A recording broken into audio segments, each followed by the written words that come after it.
Ron Smeltzer, and some for 4 straight. Winnipeg wins. And he was the quarterback the last time Winnipeg met Ottawa and won 49-47. Hunter on the kickoff return, a 10-yard run back, and the Ottawa Rough Riders lose the ball on the tackle. It is fumbled and recovered by the Winnipeg Blue Bombers. But a major turnaround right at the beginning is to give great field position to Matt Dunnigan, and he makes a lot of things happen. As many things that are being said, the knock against him, good numbers, is the fact that Matt is a competitor, and he likes to be in this situation. 1st and 10, Winnipeg, as Andrew Martin recovered the loose ball. Dunnigan is going to throw on the first play, and it's incomplete. It was intended for Crefo. It will be 2nd and 10, Winnipeg. Offensively, the return of Matt Dunnigan is the big change for Winnipeg. Other than that, they go with the same unit, including the league's leading rusher, Mike Richardson, and this is the offensive line that will be asked to open holes for the league's only 1,000-yard runner so far this year. 2nd and 10, Winnipeg, the ball at the 45. Larry Thompson goes wide to the left. Pillow comes to the right. Dunnigan again will try and put it in the air. He's going to go deep. Pillow has got it down at the 10-yard line.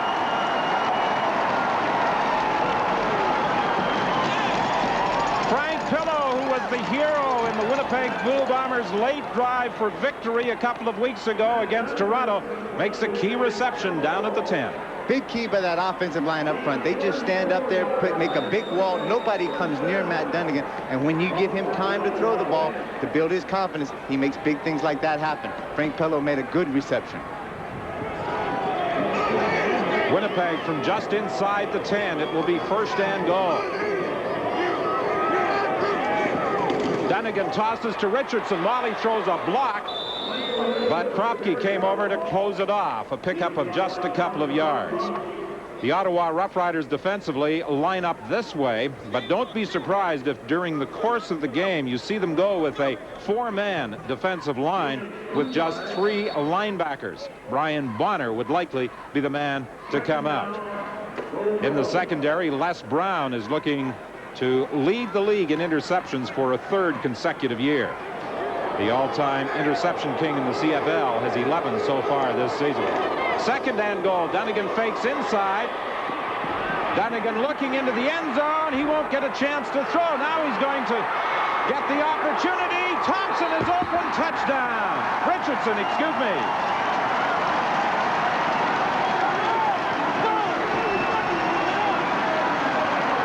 Looked as though Dunnigan was going to be trapped and not get a chance to throw. Never say never until you see this guy laying on his back. Do you give up on Matt Dunnigan?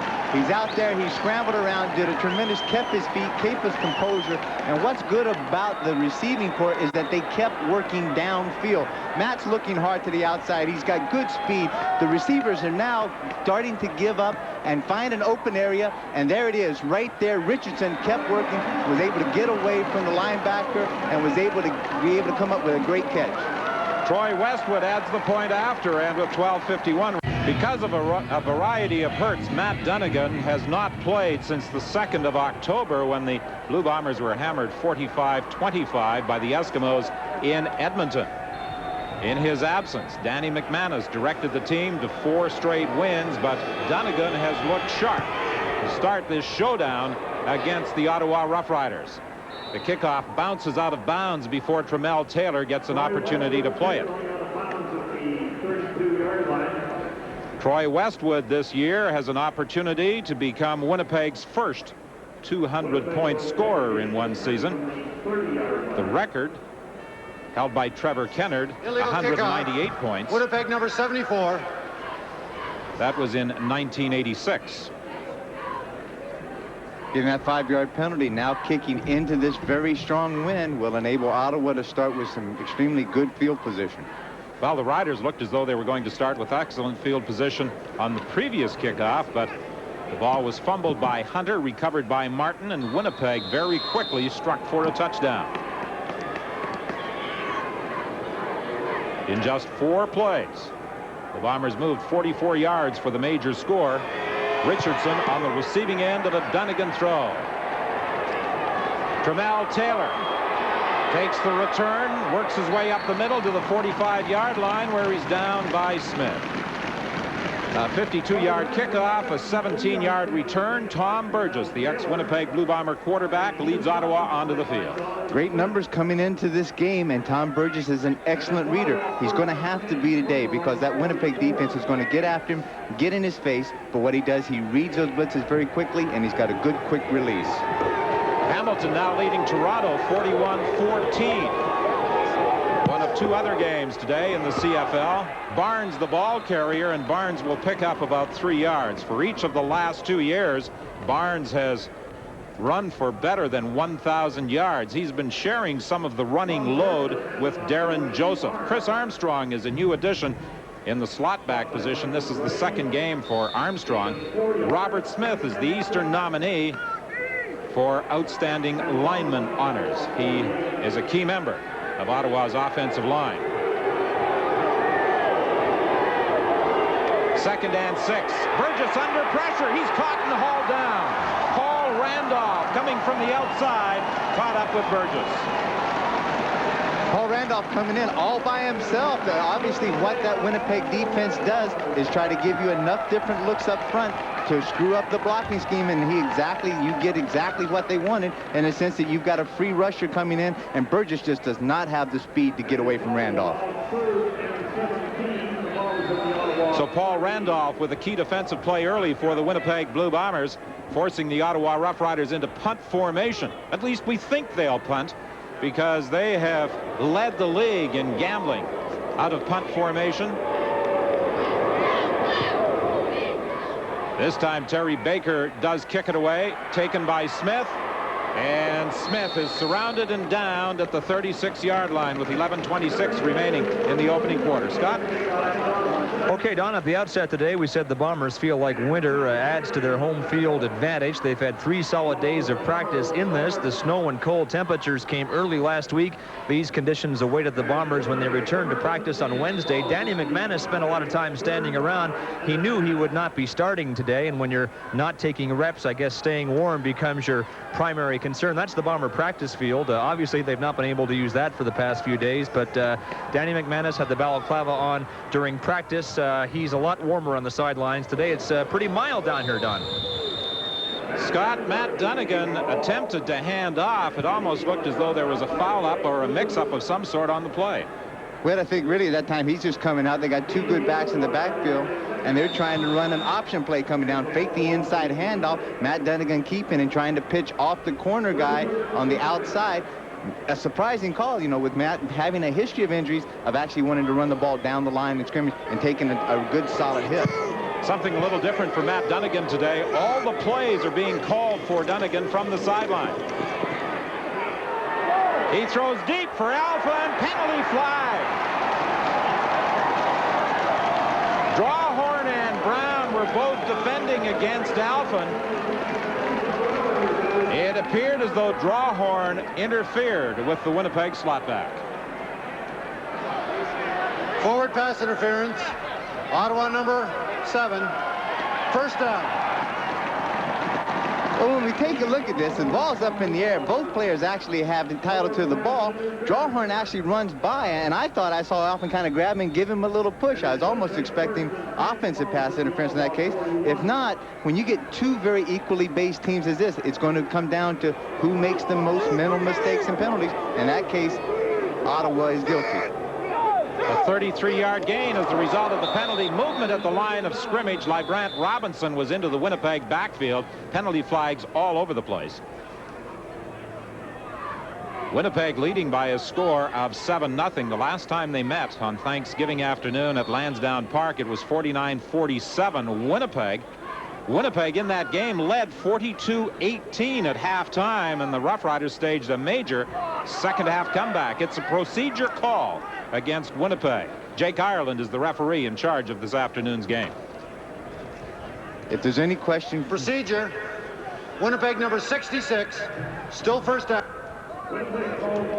Miles Gurrell, number 66, the left tackle. You see his movement prior to the ball being snapped, and that's what attracted Robinson into the Winnipeg backfield.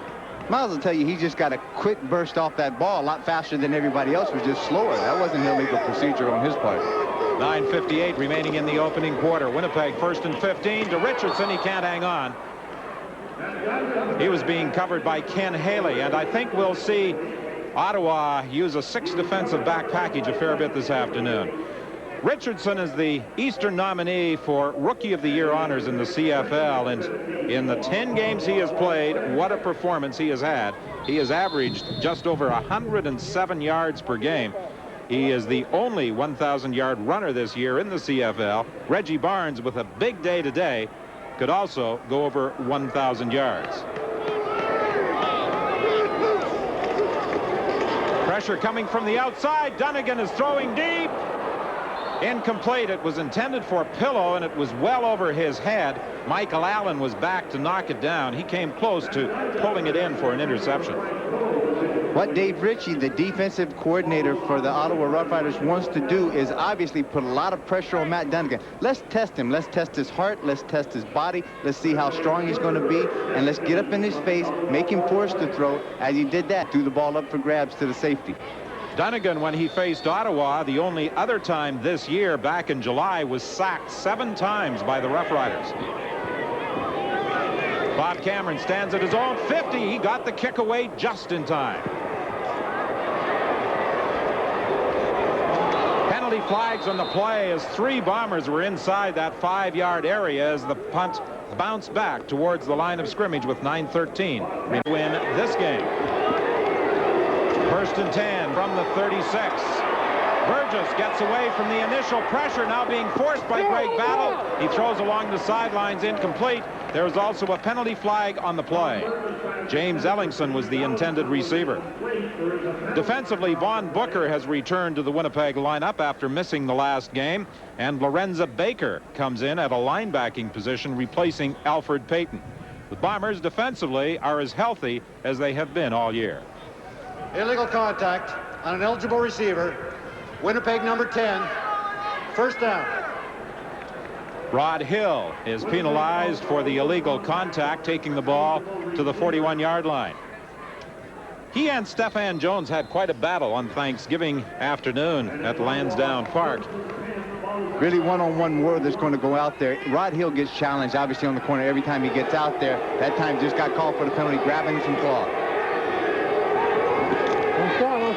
1st and 10, quickly inside, incomplete. It was intended for David Conrad. James West, who is back in the linebacking position, was covering him.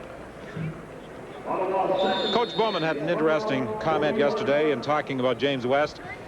He said James didn't have a great week of practice, but he told me he'd have his best game of the year on Sunday. I get scary because this is a guy that lives up to exactly what he says. He doesn't write a check with his mouth that his buns can't cash, and he does it well.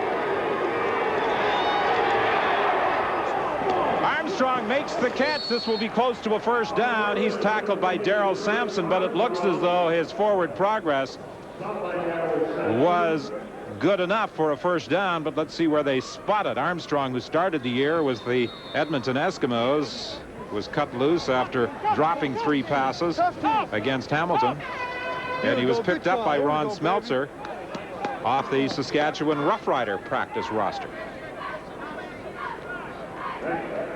Chris Armstrong is going to play a very significant part in this game because the inside receivers with Climie, Ellingson, and also Armstrong will be extremely important in the hot reads because this Winnipeg defense is going to come with blitzes, and those are the guys that Burgess will go to in the event of those kind of blitzes. Daniels and Joseph come into the ball game. The Rough Riders just short of a 1st down. The ball at their own 51-yard line. They trail 7-0. Burgess keeps, and it looks as though he's got a 1st down. There has been some criticism over the years of Tom Burgess people don't believe he can cope with a zone defense. Ron Smeltzer said that's simply not true. Well, not exactly true. I think what it has to do is that Tom Burgess has been a little cautious of when he throws the ball not as quickly because of the receiving core that he has. He's waiting to make sure that his receivers can read that zone route, and then he's waiting long enough before he throws the ball, so he looks like he's not that confident throwing the ball against the zone. Barnes, the ball carrier, he stopped at the midfield stripe after a pickup of a couple. Smeltzer also said that James Ellingson is one of the keys in reading that zone defense, in that he picks it up very quickly and communicates the information to Burgess. He, along with Armstrong right now, are just give a 1-2 punch inside for Burgess to feel extremely comfortable and confident to be able to read zone or man and go to him in the heat of the moment. Burgess having his best year in the CFL with 29 touchdown passes thus far. Incomplete, intended for Climby. He was being covered by Donald Smith. 6:35 remaining in the opening quarter. 7-0 Winnipeg leading. Ball coming right into your screen. The ball hits Climby right in the hands. Good contact there. Rod Smith just doing a really good job against Von Booker. Booker, they're very excited about having him back in the Winnipeg front rush defense for this game. Terry Baker stands at the 40. Teams are a little more cautious lining up against Ottawa when they go into punt formation due to the fact that they have faked so many times this year. Smith handles the punt. No blocking develops. He's downed immediately at the 15. Scott? Here this afternoon, the ball is very hard. It's like catching a brick. Don? 1st and 10 from the 15, and Matt Dunnigan throws a harder ball than the man he replaced, Danny McManus. Rob Crefo on the receiving end of the throw. Getting back to Scott on the sideline for shows you how intelligent he is, because he's opted with that leather comment that he made to get out of those leather pants that we saw him in earlier in the week. I don't think that's got anything to do with the weather. I think it's you harassing him.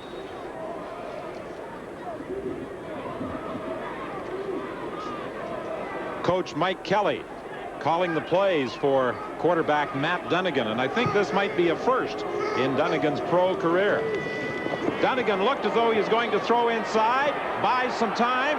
Now he's going to try and run for a first down, and he'll step out of bounds with about 4 yards to spare.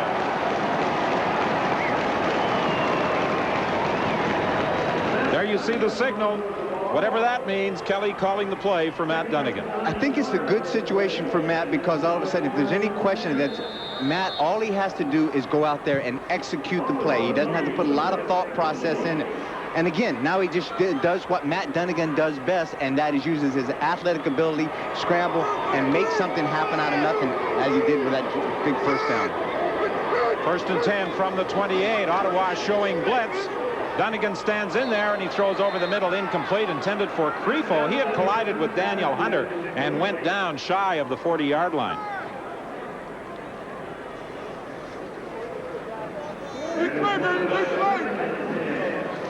Ron Smeltzer, the head coach of the Ottawa Rough Riders, with former Winnipeg Blue Bomber assistant Dave Ritchie, his defensive coordinator.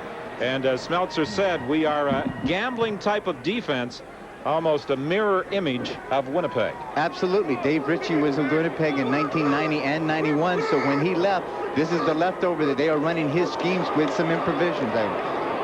Penalty flag in the play. The pass is intercepted by Drawhorn. He'll score.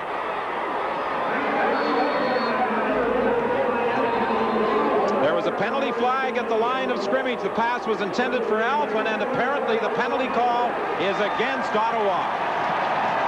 Much to the relief of 27,000 at Winnipeg Stadium this afternoon.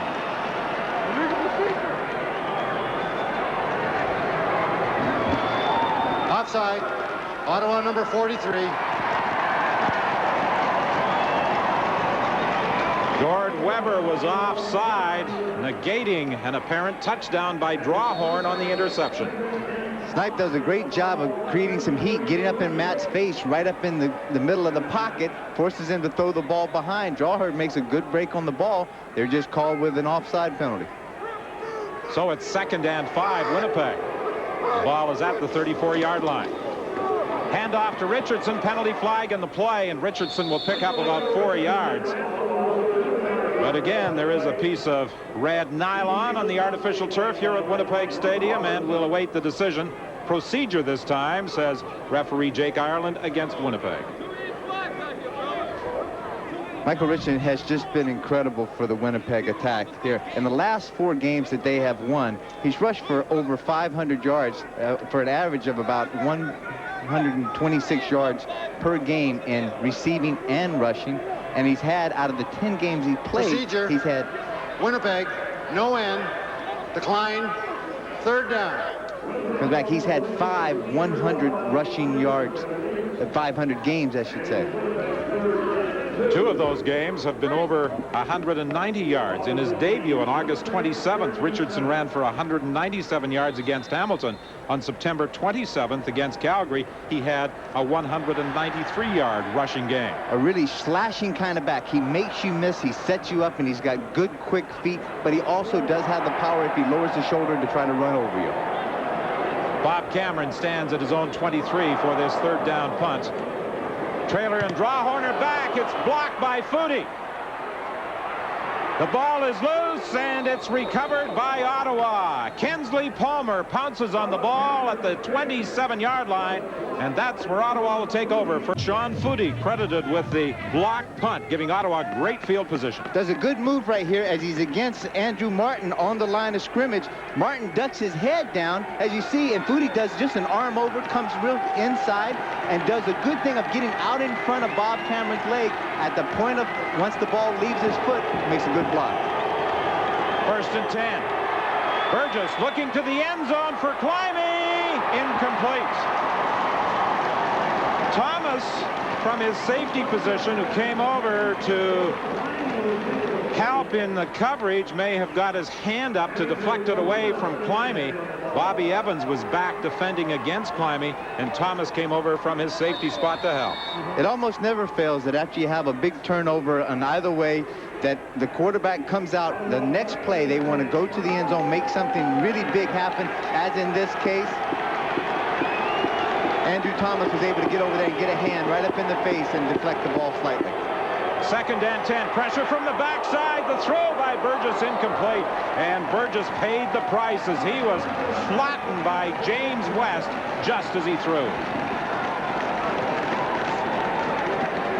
James West at 36 is just having a remarkable season and is playing extremely well, able to get in there. He's dropped a little weight, increased his speed, and he's able to be more active in that defense. Urban Bowman at the start of the year wasn't sure whether James West would be able to play all 18 games this season. He's missed a couple because of injury, but in those he has played, he has been a factor. Terry Baker attempting a 34-yard field goal. It's good. And the Ottawa Roughriders are on the board with 2:35 remaining in the opening quarter. 7-3, the Winnipeg Blue Bombers lead. Great man. I've known him from the time when he came to Edmonton, and I got to meet he and his family. The thing is that he's the kind of guy that you would really respect, and you want to never know with kickers. They may just be there for decoration. Thompson takes the kick back at his own 12-yard line. Thompson has bounced out of bounds, and as he gets up to the 31. 63-yard kick and 19-yard return. Well, he's got that hand warmer. Do you think he really needs the gloves or mitts, I guess they are? Well, he just got that just for show, because he wants to make sure that if he leaves them on the sideline, some of those big offensive defensive linemen may come over and take his gloves, and he'll be lost, because he's certainly not going to go get them back from those guys. 2:26 remaining in the opening quarter. 7-3, Winnipeg leads Ottawa. Matt Dunnigan directing the attack. 1st and 10 at the 31. Patrick Wayne moved up, indicating blitz. Then he backs off. The handoff to Richardson. Richardson breaks a couple of tackles. He keeps on fighting and takes it to midfield.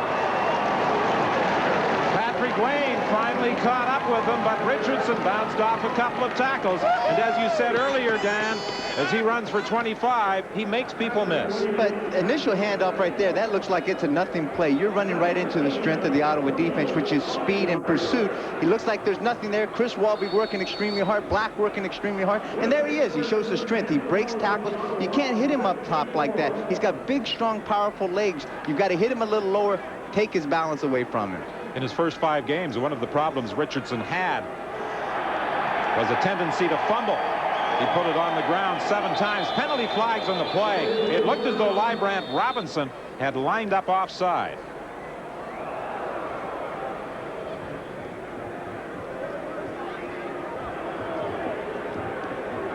Librand started, he lined up, but then he made one move across the line of scrimmage. There was no contact made whatsoever, and Chris Walby took off, so Ottawa obviously wanted the illegal procedure against Walby, but they're not going to get it. Offside. Winnipeg number 98. Still first down.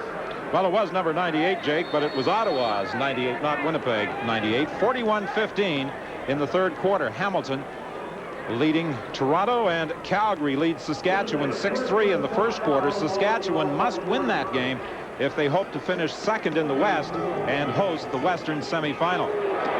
Dunnigan is being pursued, and this time he is going to be caught. Angelo Snipes is the man who finally finished him off, but the initial pressure came from Brian Bonner. Matt Dunnigan attacking the play by Brian Bonner. This kind of defense is a completely unselfish type of defense. They have 4 very, very active linebackers in there. Those front 3 guys do a lot of things as far as making piles, and they allow those linebackers to run, make the tackles, and come up with the big plays. You have to be totally unselfish, or this kind of defense doesn't work with those kind of personnel. Snipes has been nominated in 2 categories, the outstanding defensive player and the outstanding player in the East. Penalty flag. The pass is complete for a first down to the 41-yard line to Larry Thompson, but there's a penalty flag back at the line of scrimmage. It's a holding call against Winnipeg. 19 seconds remaining in the opening quarter. 7-3. Winnipeg leads Ottawa.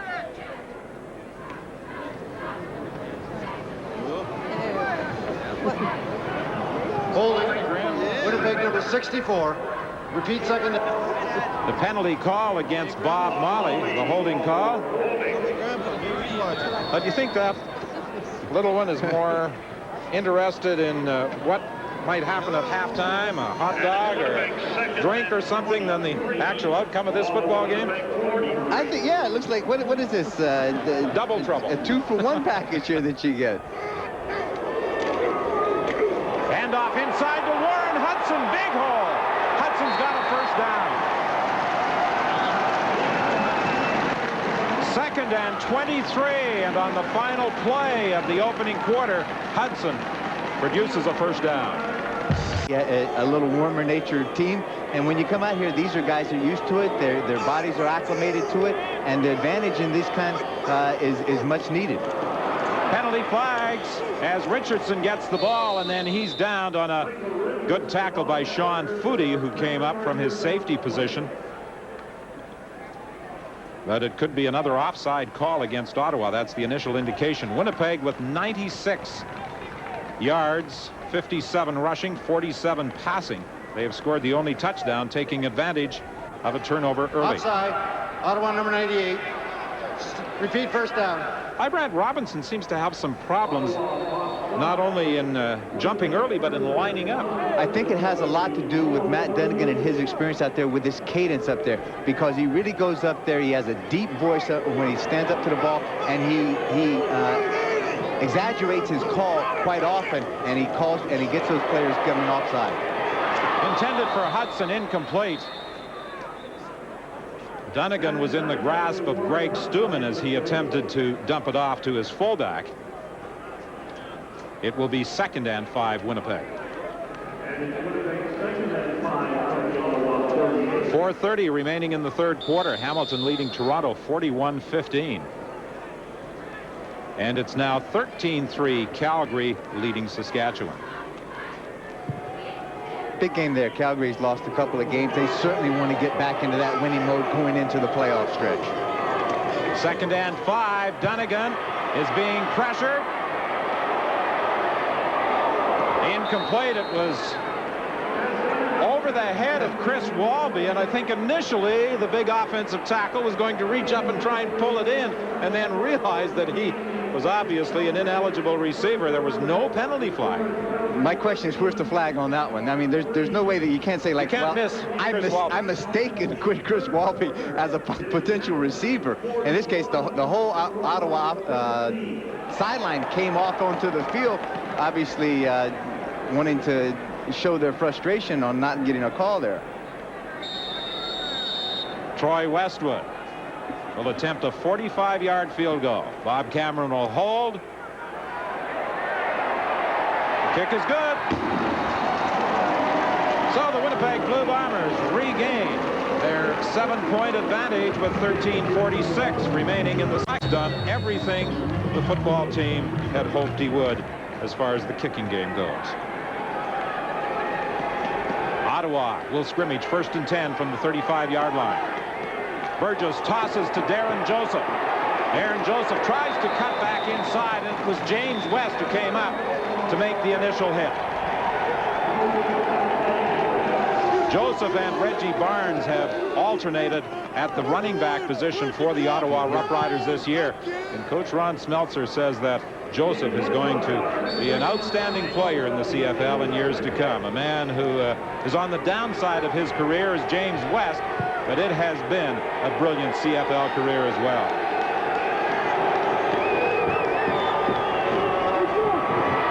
Burgess on 2nd and 9 is intercepted by Randolph. And Burgess makes the tackle, but Randolph gets inside the 15-yard line.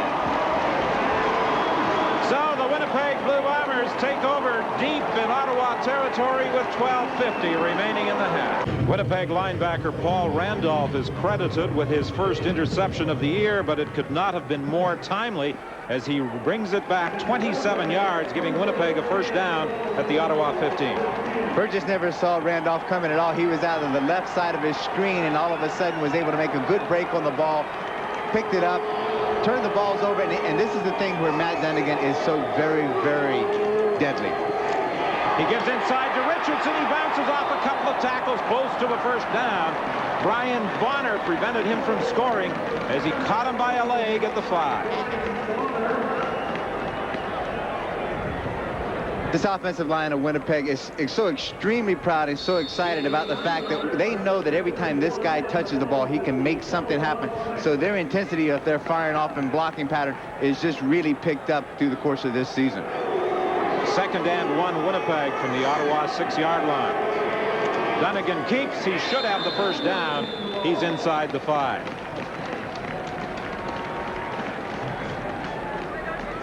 The Bombers started the year with Robert Mims as their running back. Mims, the leading rusher in the CFL in each of the last 2 seasons. Played the first 7 games before giving way to Mike Richardson. And Richardson, as I mentioned, in the 10 games he has played, has gone over 1,000 yards, 1,072 coming into this game, and he appears to be headed for the league rushing title. He's got the ball. He's got a touchdown.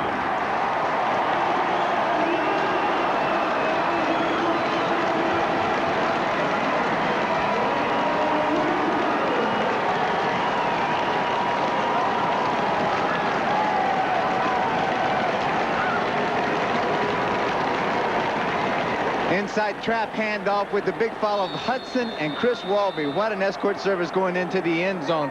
Walby tipping the scales at around 305 now. Just big, powerful guy. And as again, Richardson reading his blocks extremely well, making that quick cut, getting up into the end zone quickly. Westwood with the point after, and Winnipeg now leads at 17-3. Richardson follows. The fact that defensive teams go out there and they pay so much respect to a guy like Richardson, then all of a sudden Hudson will come up with a big play as he did right at the end of the first quarter, and then he picks up 30 or 40 yards in one quick pop. The Blue Bombers jumping into a 17-3 lead. They were able to capitalize on the interception by Randolph and score a touchdown. The Rough Riders unable to take full advantage of Sean Foodie's blocked punt. They were forced to settle for a field goal. Great to see directly related to how well those guys do their job. Taylor and Armstrong are back for Westwood's kickoff. It's taken by Taylor at the 12. Taylor gets to the outside, forced to come back into some traffic, and then bounced out of bounds up at the 49-yard line. A 37-yard return for Trammell Taylor. Scott? Okay, Don, here's the menu for halftime for us, and we'll see how the three teams in contention for first in the East have fared in the past when they have finished first. Burgess operating from the shotgun, throwing for Climby, incomplete. He was being covered by Darrell Sampson. 2nd and 10 for Ottawa. Jock Climby started the year as a wideout with the Rough Riders. Partway through the season, he was converted to his more familiar slot back position. 6 foot, 185 pounds, out of Queens. He's just extremely successful as an inside receiver, works extremely hard. And if I'm not mistaken, he's from the old alma mater of one of our cohorts, Chris Cuthbert there. I think Chris taught him a lot of things that he knows from his athletic endeavors. You might be right. 2nd and 10. Burgess is down back at the 43 by James West. Well, Urban Bowman, as we mentioned earlier, told us James West promised him a big game today, and so far, number 58 has delivered. Even more than that, Dave Ritchie on the Ottawa side is sitting there taking looks at, I taught these guys way too good, and they're doing it extremely well. Tom Burgess just absolutely no time to throw the ball. Good coverage by the Winnipeg secondary that forced him to pull the ball down quickly.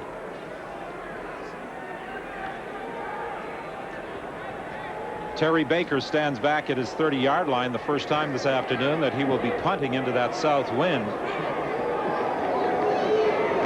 Let's see how he handles it. Off the side of his foot, and it will take a pretty good bounce for Ottawa. He gets about 10 additional yards before it rolls out of bounds at the 41. There's a late penalty flag. We'll sort it out when we return. Hamilton Ticats now leading Toronto 48-16, so temporarily at least it looks as though the Ticats are going to move into sole possession of first place in the East. Calgary now leading Saskatchewan 13-3. Here at Winnipeg Stadium, it's 17-3.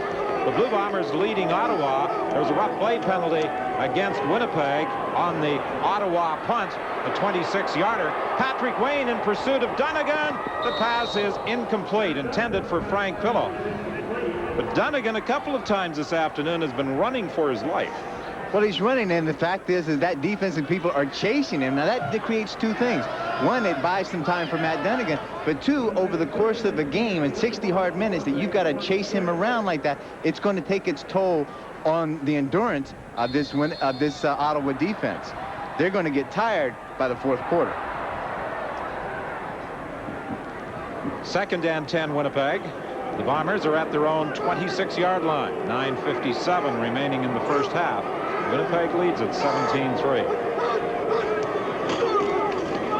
Handoff to Richardson. Richardson bounces it to the outside and is close to a first down. Loses the football.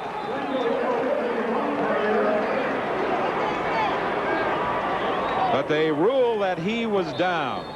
The whistle had gone. Anthony Drawhorn came up with the football, but the second time this afternoon that Drawhorn has come up with the ball, once on an interception and this time on a fumble recovery where it doesn't count.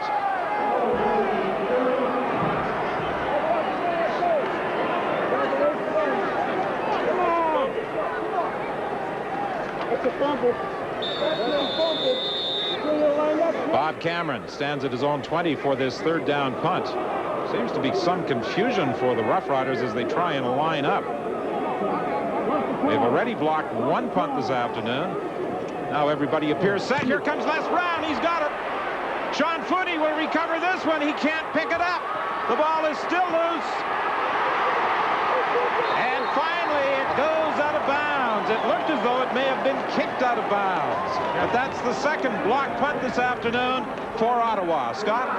Well, Don, Bob Cameron is not a happy football player today. You know, that's his third punt, as you say. The first one went 20 yards because he had to boot it straight up in the air to avoid it being blocked. The second one was blocked outright by Sean Footy, led to an Ottawa field goal. That one was blocked. After the second one that was blocked by Footy, Urban Bowman gave his special teams what for, and I was expecting as Cameron headed onto the field to punt that one that they would would bear down and he'd get some time to get the ball away, but he did not. And that's been a major weakness for the Bombers this afternoon. By a Winnipeg player. It touched an Ottawa player and then went out of bounds. Ottawa ball, first down. Les Brown blocked it. Sean Foodie had problems recovering. The ball is loose, and I think you'll see Brendan Rodgers right there kick it out of bounds. It's Ottawa ball at the 43. So they're calling it that it was a dribble with the kick, and then it went off the Ottawa player. Again, only in the Canadian League can this stuff happen. 1st and 10 from the 43. Draw play. And Reggie Barnes goes down right at the line of scrimmage. Richardson on Winnipeg's 2nd down play appeared to fumble the football. They rule that the whistle had gone. It looks as though the ball is loose before he hits the ground. We come back, that ball is floating in the air before his back hits the ground. That should have been ruled a fumble. And we'll come back to that point of carrying the ball on the left side again in just a moment. 2nd and 10. Battle is after Burgess. He gets away from him. And then Burgess goes down with Paul Randolph making the tackle at the 37-yard line. Greg Battle was blitzing from his linebacking position. He was the CFL's Defensive Player of the Year for the last 2 years, Winnipeg's nominee again this year. Been extremely nicked up through the course of this whole season, but Coach Bowman is very excited to the fact that he is as close to 100% for this game as he possibly can be. He means a lot to the defense of Winnipeg. So far this afternoon, we haven't seen any deceit from Ottawa when they've lined up in punt formation. But Coach Ron Smeltzer is not adverse to pulling a little trickery. Now Baker's going to kick it again. The ball takes a bounce towards the sidelines. Smith waits for it and runs it back. Used this year. Other teams are a little less inclined to rush his punter. Even if he doesn't fake it one time during the course of a whole game, other teams dark blue. Hudson, the ball carrier, picks up about a yard. And you see Isaac Wright taking the scissors to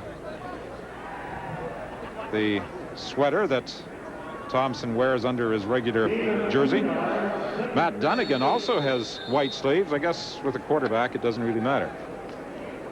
Or maybe they're going to call him later. Well, there's been a lot of chatter across the whole league this year, double standards for a lot of things, and quarterbacks sometimes do get those double standards pushed toward him a bit. 2nd and 8. Dunnigan rolls to his right. Dunnigan throws complete to Creefel. 1st down up at the 27-yard line. Anthony Drawhorn made the tackle. 6:35 remaining in the 2nd quarter. Creefel does an excellent job. He's a big, tall, rangy target, 6'6", about 230. And as the sprint comes and he reads the zone coverage, he turns up and now he sits down. He sees the halfback is outside up. No, he doesn't want to run out there any further. Sits down tight, makes it. Matt reads that coverage and is able to deliver the ball on the money. As the season has progressed, one of the things that has improved in Creefel's play is the way he has run his patterns. Richardson, the ball carrier, and he'll get about 4 yards before being straightened up by Angelo Snipes. And now Miles Gurrell do some pushing and shoving with a couple of the Ottawa defensive players, but nothing serious develops. 5:45 remaining in the 2nd quarter. It will be 2nd and 7 Winnipeg, the ball just across the 30-yard line. Thompson back in the ball game, lining up as a wide receiver to the left. Creefel moves across the formation. Dunnigan fakes inside, throws into the flat to Hudson. Hudson caught by Patrick Wayne, but not before he gets a 1st down. Dunnigan's doing just an excellent job of mixing up his plays, doing some play fake there, faking inside and allowing Hudson to come off the corner like he normally does, fakes the block, and then he releases out into the flat and he gets the one-on-one coverage with the linebacker. Matt puts the ball on the money.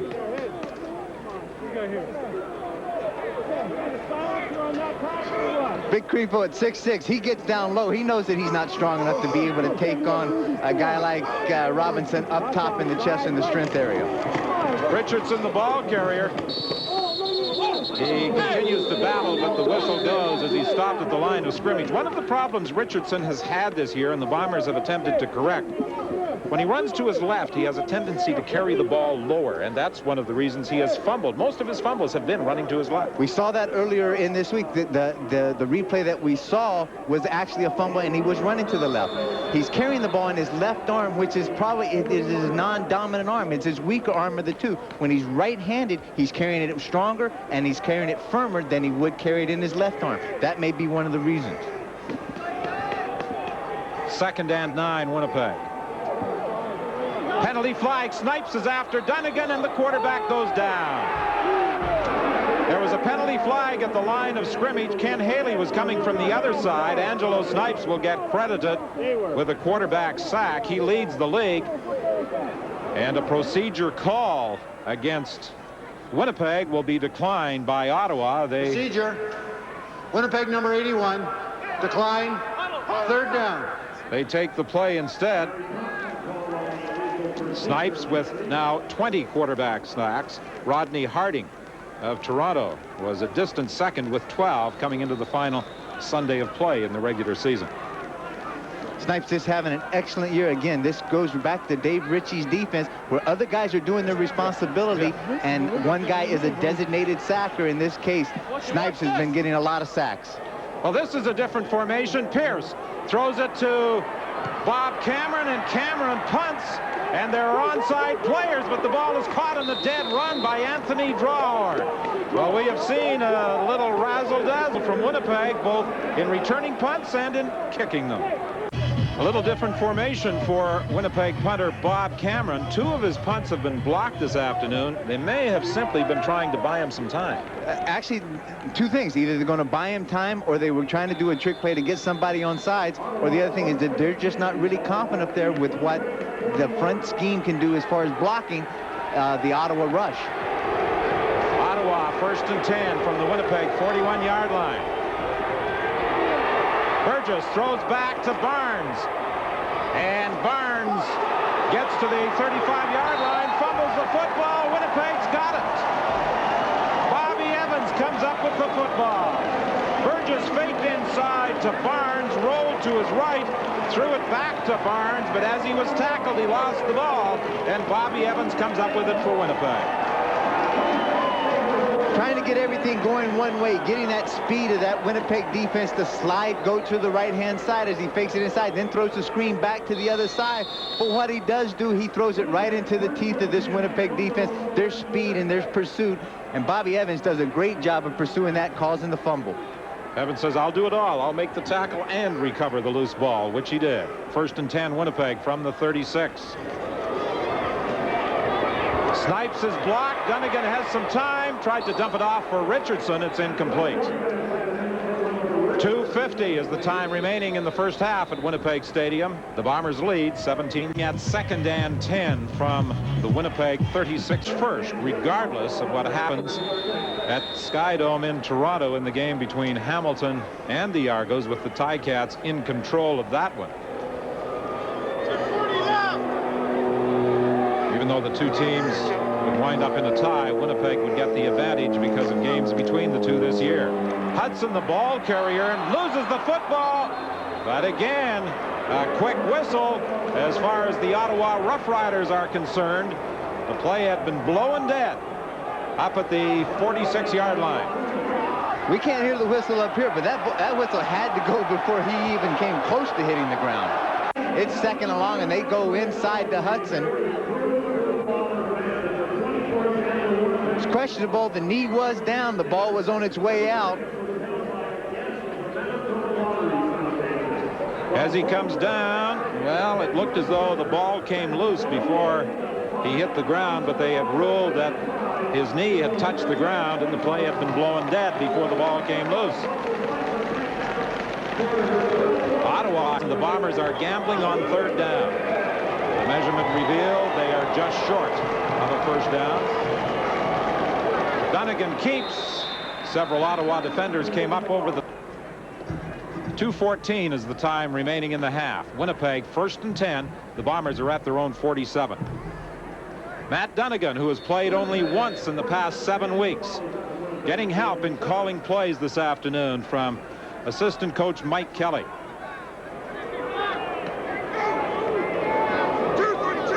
Thompson lines up wide to the left.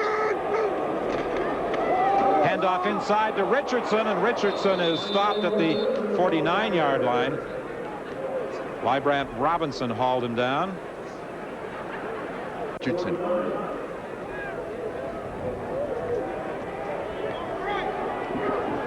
Pillow goes wide to the right. Thompson to the left. Dunnigan on the option. He keeps. He gets a first down to the 50 of Ottawa. That's one ingredient that Dunnigan provides for Winnipeg that McManus does not. And that is an ingredient that puts a lot of strain on a defense. As Dunnigan comes out, he fakes the handoff inside. Richardson had a bit of a mental lapse because he was still remaining in the backfield in the fullback position. Matt came down the line of scrimmage all by himself, had an opportunity. He could have still pitched it, Richardson being the trail guy. Danny McManus attempts to keep warm while Matt Dunnigan calls the play from the 50-yard line. 1st and 10. Hudson inside fights his way to the 45 of Ottawa with 1:07 remaining in the first half.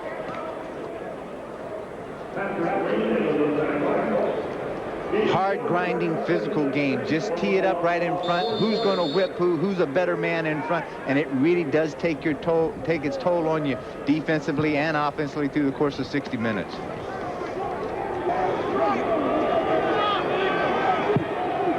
Into the final minutes. Dunnigan way over the head of Rob Kriefel. Dunnigan has had problems a couple of times in attempting to go deep today. I think that has been the case where all of a sudden, if there's any sense that Matt feels uncomfortable when they've come with a halfback blitz or a safety blitz and he feels a lot of pressure coming very quickly, he's been very quick to dump the ball off long and completely off target. He just does not look like he's got the composure of the old Matt Dunnigan standing in there taking the shot. Maybe he's just a little leery of some of those injuries that he does have. Well, Winnipeg doing a little switching in their punt formation. Get it off, get it off. Here's pressure from the outside by Michael Allen, but this time a fine kick by Cameron. It sails to Taylor in the end zone. Taylor trying to get to the outside. Brendan Rodgers got a piece of him, enough to slow him up, and then he's finally downed at the 15. But for a moment, it looked as though there was some room opening up on the sideline before Brendan Rodgers got through. A 46-yard kick by Bob Cameron, a 15-yard run back. That all of a sudden it makes the return team have to stop and think. They just cannot line up and be able to come right off the ball very quickly to get the block as they had in the previous 2 punts. Jamel Taylor this year has returned 2 punts for touchdowns, one of them a 96-yard run back against Winnipeg on October the 12th. 1st and 10 from the 15-yard line. Handoff inside to Barnes, and Barnes gets up to about the 21-yard line. Barnes had a great start to the year against the Toronto Argonauts, where he ran for 161 yards in a 52-43 overtime win. But since early in the season, he has shared much of the running back load for Ottawa with Darren Joseph. Well, he's first in the CFL in carries. He's got 196 carries going into the game, and he's third in rushing with 900 yards. Toss to Barnes. Barnes cuts back. He's got a first down, taking it up to the 29 with 6 seconds remaining in the half. So those are some fairly significant numbers for Barnes, being in a sense that he's been splitting the time with Joseph. He ran for 1,486 yards last year. 2 years ago, 1,260 yards. So in his previous 2 seasons in the CFL, Reggie Barnes has been a 1,000-yard rusher. He'd like to reach that mark again this year. 100 yards shy coming into this afternoon's game. On the final play of the first half, he's bounced out of the Winnipeg Blue Bombers through the first 30 minutes. The Ottawa Rough Riders preparing to kick off from their own 35-yard line to start the second half. Thompson and Plummer are back awaiting the Terry Baker kickoff. Taken by Thompson, and Thompson is hit immediately at the 41-yard line. The wind doesn't appear to be that strong, Dan, but the ball is definitely hanging up there. As high as those kickers are getting up in the air, obviously it's taking its toll on them, and it's giving that coverage team enough time to get down there and cover it and make the tackle for very little gain. Winnipeg totally shutting down Ottawa's offense through the first half. Just 33 net yards for the Rough Riders. The big thing there is look at the time of possession. You know, almost twice as long with the ball. Once you have the ball that long, you can make a lot of things happen. Dunnigan trying to make some things happen again. He's throwing deep over the head of Larry Thompson. He was being covered by Les Brown. Matt's never been known as the very patient guy. He wants to go out there and make something happen very quick, knowing that in the fact that in that halftime, they probably are very much aware of the score in the East. They know that right now they're in control of their own destiny, and they also know that the last time that these two teams met, Ottawa made a big surge in the second half. They do not want to give them new life in the second 30 minutes. Thompson just now making his way back to the huddle. 6 times this year has had 100 or more receiving yards in a game. He is one of 9 CFL receivers who have gone over 1,000 yards this year.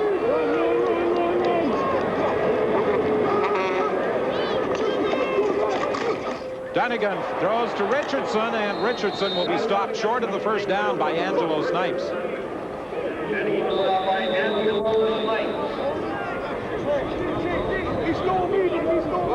Mike Richardson, once this year, in addition to the 5 times that he has been a 100-yard runner, has been a 100-yard pass receiver. That was against the Edmonton Eskimos. So far this afternoon, he has 59 yards. He came into the game with 1,072. Bob Cameron's 3rd down punt. Taken by Taylor, and Taylor is bounced out of bounds by Bobby Evans. Evans not only knocked Taylor out of bounds, he ran into one of the officials along the sidelines trying to mark the spot where Taylor was bounced out of bounds. This is war out there. Don't ever loosen up just because you think you're going to go to the sideline and everybody's going to slow up and just give you a nice little gentle push going out. They're going to let you know that they're there. I'm wondering, Dan, if Tom Burgess is having some problems with his shoulder that took him out of the lineup for 1 game this year. Well, you would think right then, if he was at any case, Coach Schmelzer has not been hesitant at any point to make quarterback changes through the course of this season, that he would definitely put him in there. I think right now he feels that Tommy is the guy to go with. He's the hot hand.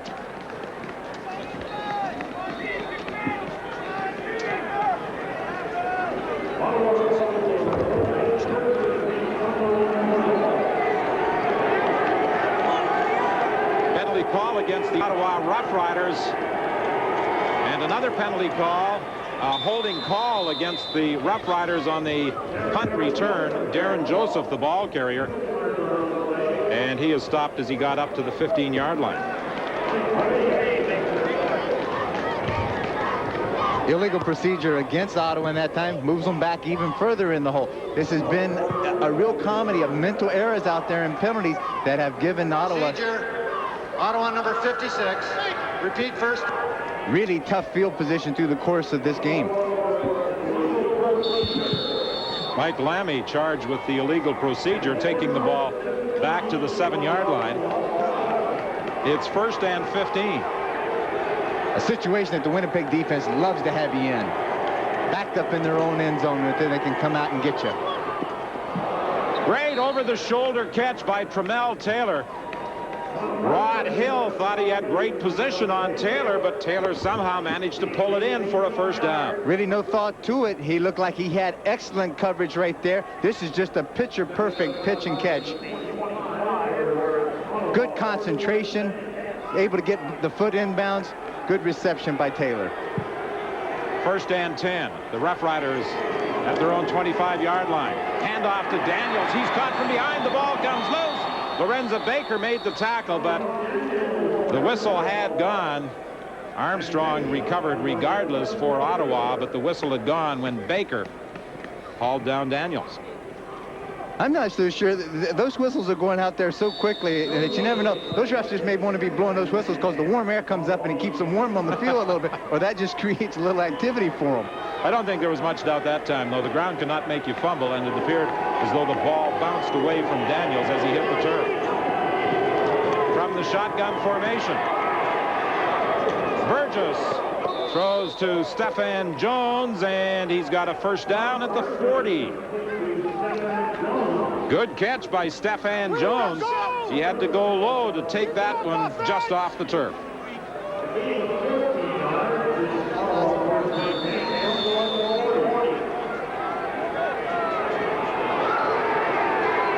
Stephan really aggressive of going after the ball, concentrates, looks it in, does an excellent job of continuing this drive. The toss to Darren Joseph. He cuts back inside, and Joseph loses the football, but again, the whistle had gone. It's a gain of about 7 yards. Paul Randolph made the initial contact with Joseph. He came out of the University of Ottawa, where he had led the team in rushing for a couple of years, and he has certainly made an impression on those who have watched him play in the CFL.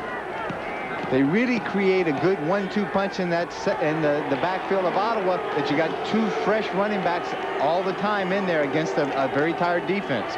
Joseph on 2nd and 3. He should have the first down, taking it up to the 51.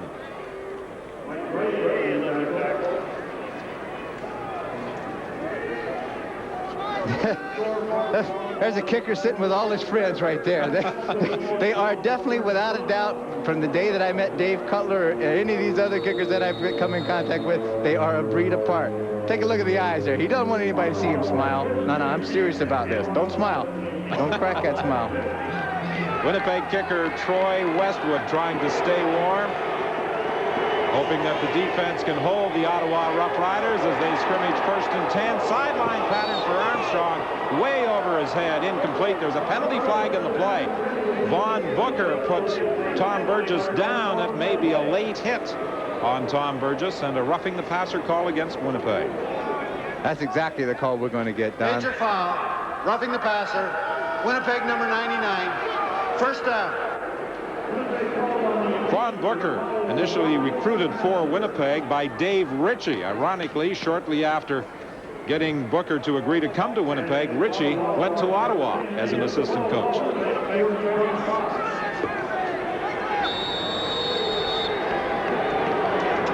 .10:35 remaining in the third quarter. 17-3, Winnipeg leads. Ottawa 1st and 10. The ball at the Winnipeg 45-yard line. This is the best drive of the day by the Ottawa Rough Riders. Obviously, they were able to make some adjustments at halftime. Jock Climbing gets away from Donald Smith, and there is another penalty flag on the play. Climbing will be very close to another Ottawa first down. We may get a few more yards tacked on with a face mask penalty.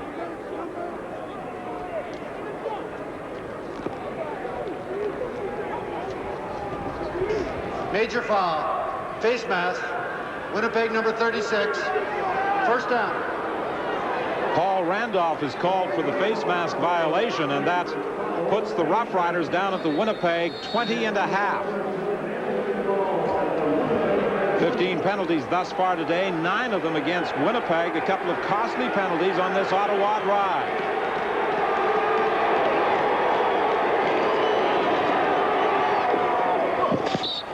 Just beyond the reach of Sean Daniels. The battle was over defending for Tom Burgess and the Riders. It will be 2nd and 10.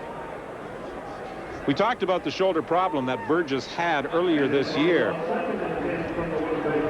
Early in the week, he does not throw as often as he might normally throw, and there could be a tendency later in the game for him to take a little off some of his throws. It's a catch-22 situation. Do you work him hard during the week and obviously have the shoulder fatigue and maybe irritate a little bit more?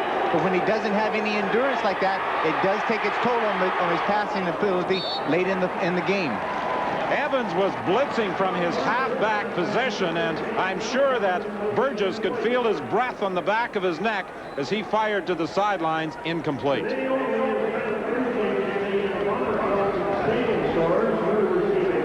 Burgess has no chance. He's looking front side. He doesn't see Bobby Evans coming at all from the back. And Baker comes in and is able to get a little bit of a contain to slow Burgess up where he cannot get outside. Evans does a good chase from behind, puts some heat on him.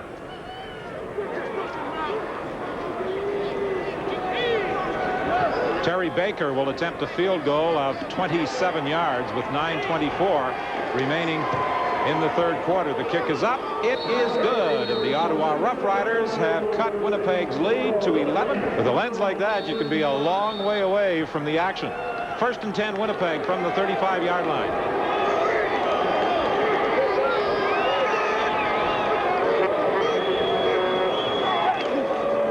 Off to Richardson. Richardson trying to get outside, and he's hauled down by Robinson for a loss of 1 in the play.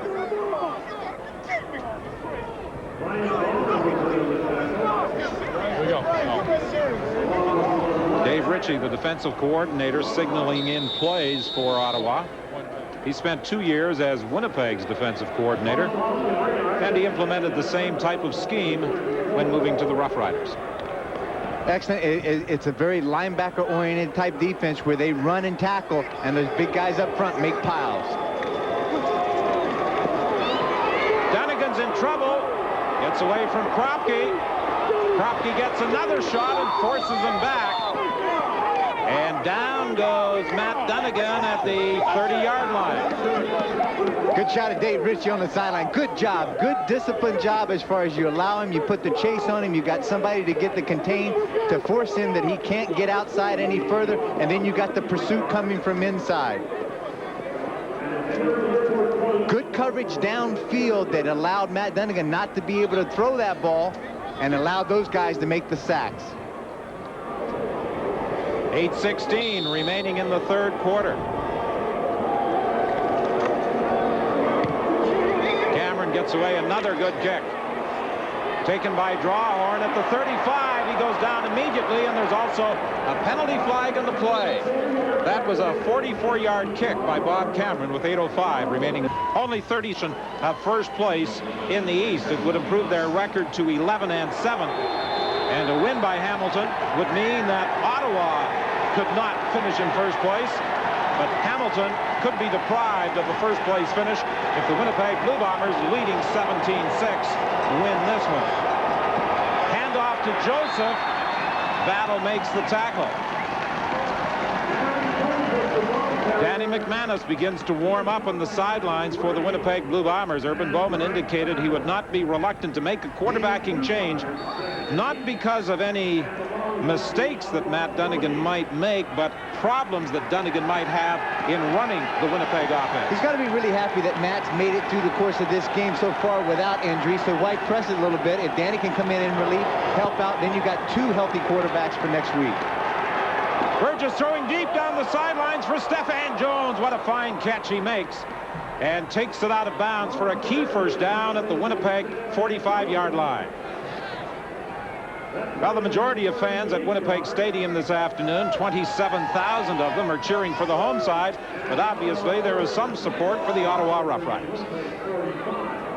Jones has just had a great career, but also one of the things that enabled him to have such a good career, he's got exceptional speed, and he really picks up the ball very quickly when he comes off the line. Jones was saying he felt the 2 Winnipeg corners might be susceptible to the hitch and go because they do have a tendency to peek into the backfield. Joseph stumbled as he attempted to make his cut, and he's pinned by Stan Mikolas after a gain of about 3 or 4 yards. 6:48 remaining in the third quarter. 17-6. Winnipeg leads Ottawa.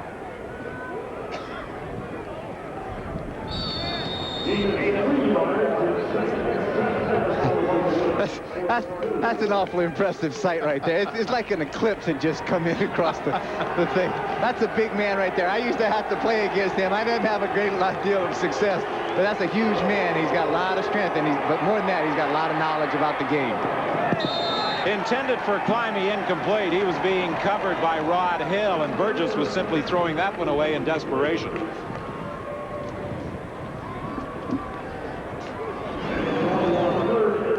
At Skydome, John Gregory's tie. The Ticats now alone in first place in the East with 22 points. they have a record of 11-7. If they don't finish first, they are at least guaranteed of hosting the Eastern semifinal. Just an absolute spectacular turnaround in that franchise since John Gregory has arrived. They were winless a year ago when he coached them for the first time on Labor Day against Toronto and provided the Ticats with their initial win of the year. The ball bounces away from Donald Smith. Finally, it's picked up by Brendan Rodgers. He's the man who usually makes all the tackles for the Blue Bombers on special teams. He has decided to do a little ball carrying of his own.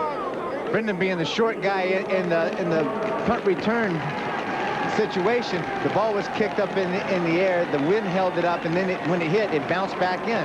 And as we can see, Danny McManus is going to get the call. It's a good move, I think, on Irvin Bowman's part.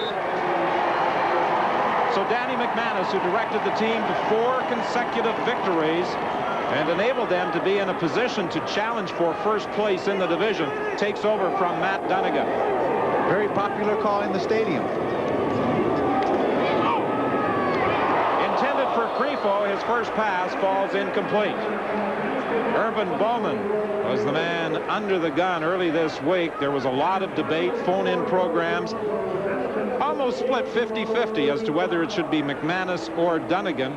A slight leaning towards McManus, and Bowman on Wednesday made his decision to start Matt Dunnigan, who was hired this year by Cal Murphy as the club's #1 quarterback.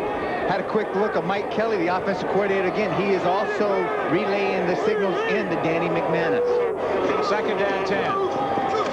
McManus gives to Richardson, and Richardson will pick up about 5 yards before being stopped with 5:08 remaining in the 3rd quarter. But the Ottawa defense holds and forces Winnipeg to again send out the punting unit. This Ottawa defense is taking it on itself. The fact that they have a new quarterback in there. They want to get him 2 plays and out, get the ball back into Tom Burgess's hands, and let him and give him as many opportunities to make something happen. They feel it's just about right on the verge of having something big happen. Not great statistics for Matt Dunnigan, even though he has the Bombers in front 17-6. Punt by Cameron. Taylor waits for it at the 37. Taylor loses the ball, and the Ottawa Rough Riders have recovered. A 50-yard punt, a 3-yard return. It will be 1st and 10 Ottawa. Val Taylor on the punt, fortunate that he was able to recover the ball as he was tackled after a 3-yard return. And it's 1st and 10 Ottawa, the Rough Riders, at their own 40-yard line. 27,589 watching the action this afternoon at Winnipeg Stadium. Inside handoff to Joseph, met head on right at the line of scrimmage, but he still manages to pick up a couple of yards. Scott? Okay, Don, John Gregory joins us now live from the side. The breaks and took advantage of it, and fortunate we were good enough to hang on and win the ball game. Okay, John, it's nail-biting time for you and the Tiger Cats now because you need Ottawa to come back here at Winnipeg Stadium and beat the Bombers. Well, I love the Winnipeg Blue Bombers. I had a great time working there, but I got to cheer against them today. Let me ask you this. Have your players made a beeline for the dressing room to gather around the TV and see what's going on here? I'm sure they have. John, quickly, you want to say one word about the comeback of the Ticats this season? 3-15 last year, and you finished this year 11-7. That's serious progress, even if you don't finish first. Well, I'm really proud of our players, and I'm proud of our coaches, the job our coaches have done, and it's just it's very exciting to be in the hunt, and we're looking forward to next week now. Let me ask you one more question before I let you go. If you play a semifinal game next week, will you have Damon Allen? Because we understand he left today's game with an injury. Well, actually, we had both of our quarterbacks go out. He got dinged, but he'll be fine. He'll be ready to go next week. John, thanks so much for your time. Congratulations on the victory today, and go talk to your team. Okay, thanks a lot. Well, it sounds as though John Gregory was doing a lot of talking on the sidelines this afternoon. He's a little hoarse, but congratulations to the Ticats on their win over the Toronto Argonauts to at least temporarily move into first place in the Eastern Division. A 40-yard punt by Terry Baker, an 18-yard return by Bruce Plummer. It's 1st and 10 Winnipeg from the 43-yard line. McManus gives to Richardson. Richardson tries to go wide right, cuts it up to about the 50-yard line. It It'll be a gain of about 5. 3:02 remaining in the third quarter.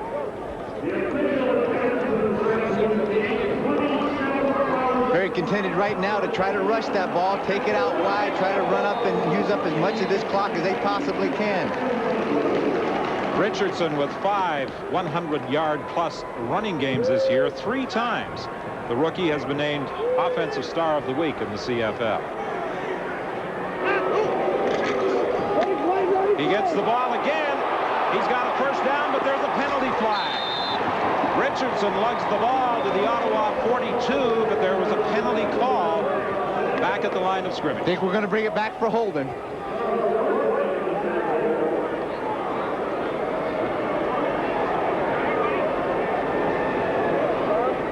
A couple of weeks ago when we saw Richardson with an outstanding game, a number of his big runs were wiped out by holding calls. Here's another. Holding, Winnipeg number 64.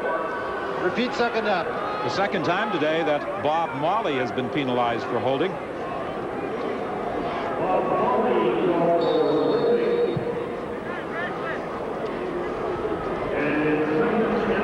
The ball comes back to the Winnipeg 39. It will be 2nd and 14. McManus, of course, was the Winnipeg quarterback on Thanksgiving Monday when they beat Ottawa 49-47. Richardson, the ball carrier, he spins his way for about 4 or 5 yards before being hauled down.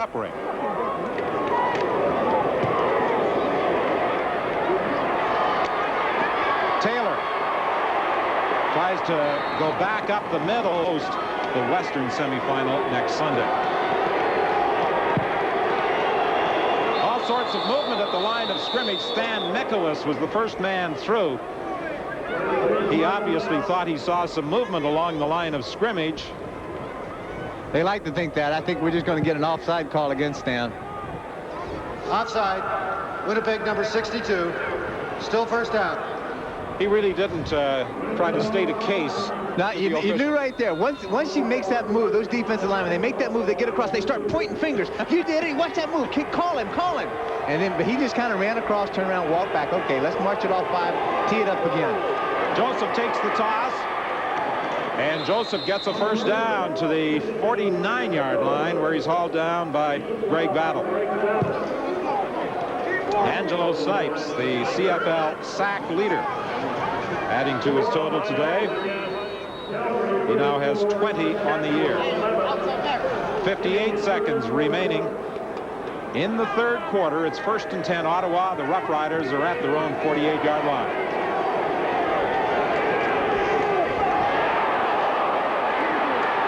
Burgess throws to the sidelines in the grasp of Battle. And while the Bombers claim that he deliberately threw it away, referee Jake Ireland points to the sidelines and indicates there was a receiver, Stephan Jones, in the vicinity of the throw. He did have Jones in the vicinity. It wasn't like Matt throwing to Chris Walby earlier. Burgess did a great job of getting away from a huge rush by Michael Gray. Of Grey Cup week, Ray Elgard and Ken Abrera, the nominees for Outstanding Canadian. These announced just this week. And again, Don will have coverage of who the winners are when they're named on Thursday, the 26th of November. It'll be an exciting week in Toronto. Grey Cup week with coverage of the Grey Cup game on CBC television. On the 29th, Sean Daniels makes the catch, but he is going to lose yards. Burgess was in big trouble as he was being chased by 3 Winnipeg players, including nose tackle Stan Nicholas. Pretty cool out there, huh? Just below freezing. When James West said earlier in that halftime interview, they're having fun out there. That's the way this Winnipeg defense are. The more they can get after you, the more they can chase you around, the more fun it is for them, and they're doing a great job of it. And unfortunately, Burgess is getting the brunt of it. This could be the final play of the third quarter. 3rd and 16 for Ottawa. Thompson and Plummer are back for Terry Baker's 3rd down kick.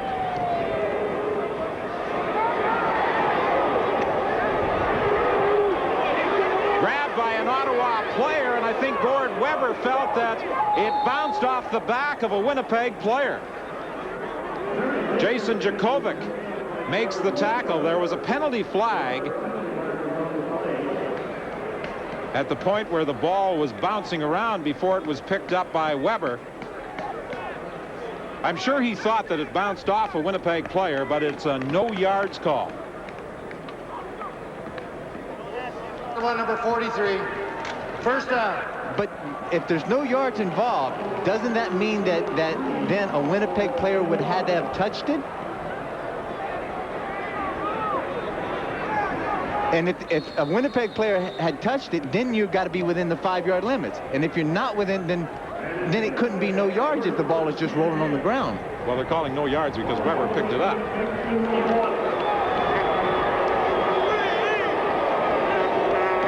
So because of the penalty, a handoff to Richardson, and Richardson is stopped in his tracks. And that should be the final play of the third quarter. When officials don't have the benefit of replay, but it looked as though on the final play of the third quarter, the Ottawa punt may have just rolled off the back of Jason Jakovic, number 20, just off his arm. And I think there's where Weber thought it had actually hit him, and that's where he made the contact with the ball. Dunnigan throws deep, just beyond the reach of Gerald Alphin, a former Ottawa Rough Rider. May have said Dunnigan. It should be McManus, of course. He has taken over at quarterback. Statistically, 134 yards for the Rough Riders. Most of those yards in the third quarter. Winnipeg with 190 yards. Winnipeg has picked up 14 points off turnovers, and that's a key factor. Big change also is the fact that Ottawa maintained possession of the football through the course of the third quarter, the majority of it. Cameron stands at his own 35 for this third down punt. Tramel Taylor waits for it at his 25. Penalty flag in the play, and Taylor is down immediately. A 35-yard kick, no opportunity for a return, as Bruce Plummer was there to make the tackle along with Brendan Rodgers. And the penalty call goes against Ottawa. I think we're going to get an illegal block by Michael Allen.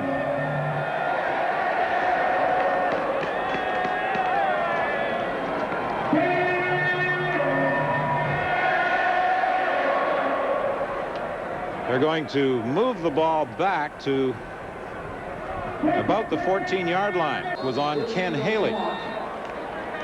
Matt Dunnigan started the ball game. He is now on the bench. Danny McManus has taken over at quarterback. Tom Burgess remains in charge of the Ottawa offense. Throws deep along the sidelines, intended for Jones. Incomplete. At the Ottawa bench, there are protests that Rod Hill interfered with him, but there's no penalty flag.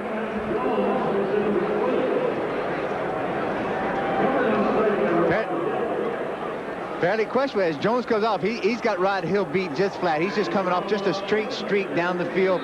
Pure speed, out running, and at this point the ball's under throw. Rod runs right up his back. He has no real intention because he's looking back at the ball, watching the ball as he runs over Stephon Jones. Rod Hill had some earlier problems this season with an Achilles. He came back limping after that play. Tom Burgess runs away from some pressure, but is going to be stopped short of a first down by Greg Battle. Well, these two teams are two of the top defensive teams in the league, and whether it's been Tom Burgess, Matt Dunnigan who started, or Dan McManus, the quarterbacks haven't had much success.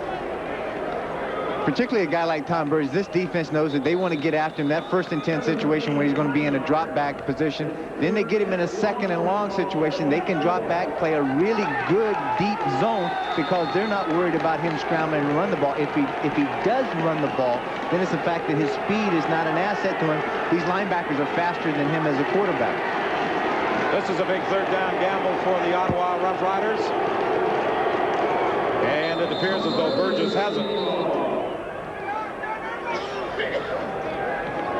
He was looking at a full yard, but Burgess followed the right side of his offensive line, and he picks up the necessary yardage for the Ottawa Rough Riders to retain possession with 12:56 remaining in the game. Plenty of time left right now. Tom Burgess knows that he's got to be contented to be able to take what this defense is going to give you. That defense isn't giving him a lot, but he's going to have to take the shorter route, run the ball a little bit to take a little pressure off of it. Burgess dumped it off over the middle, but there was a bit of miscommunication, it would appear, because Greg Battle was the closest man to the football. The way Greg moves out there, he's closest to the football a lot of times out there. You know, a lot of people and a lot of teams have moved a defensive back into a linebacking position. Battle, as a linebacker, has the speed to cover a receiver.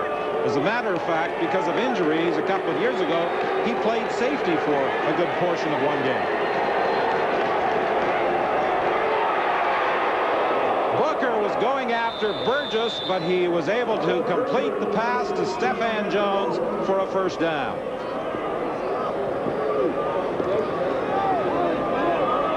Booker, coming from the right side, was on a full roll as he came in on quarterback Tom Burgess. Tom Burgess got his back turned, and Booker just has him teed up.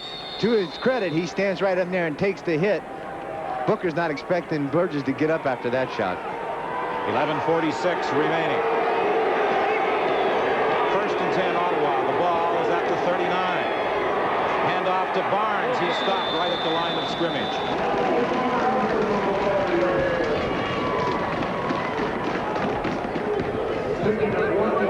Booker and Stan Mikolas combined to make the stop.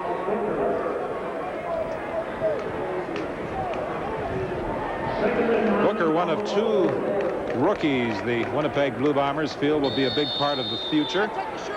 The other is Michael Richardson. Booker coming out for a spell, and they're sending Steve Grant in for a few plays, just to give Book a little bit of a breather.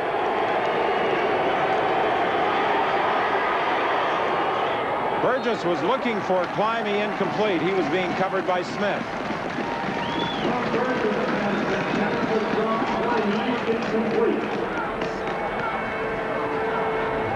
I think one of the reasons that Booker may have gone out is that his jersey had come out of his pants, so they had to send him off to have it tucked in. At any rate, it gives Steve Grant an opportunity to play, and he remains in the game for Winnipeg as Ottawa sends out the punting unit. Achilles heel.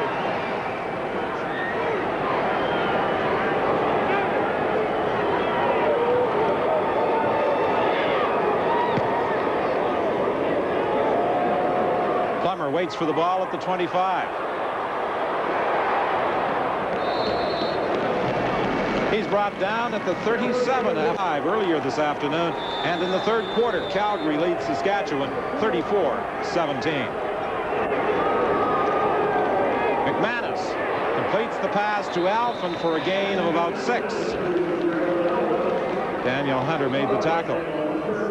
Alphen was a midseason acquisition by the Bombers. His CFL career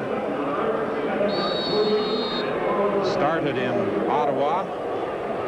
Then he went to the NFL, came back to the CFL. Both Ottawa and Winnipeg were in pursuit of the big slot back. He opted to sign a long-term deal with Winnipeg. Handoff inside to Hudson. He'll be close to a first down. That play almost looks as though Hudson charges in there and just pushes those offensive linemen in front of him. Well, Hudson's he's at 235, almost 240. He's as big as some of those offensive linemen. Built low to the ground, very powerful back. Just gives them a tremendous inside running game. A first down for Winnipeg. The first down of the 2nd half for the Blue Bombers.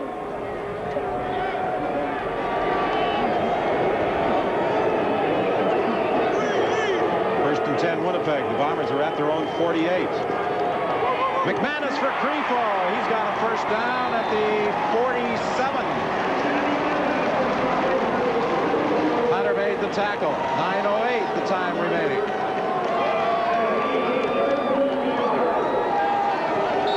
McManus does a great job that time. That's a sprint to the wide side. He's going to read the middle linebacker, takes a look at him. They're playing a zone. The middle linebacker favors the front side. Then he comes back to Creefo on the curl to the backside, away from where Bonner can't make the play.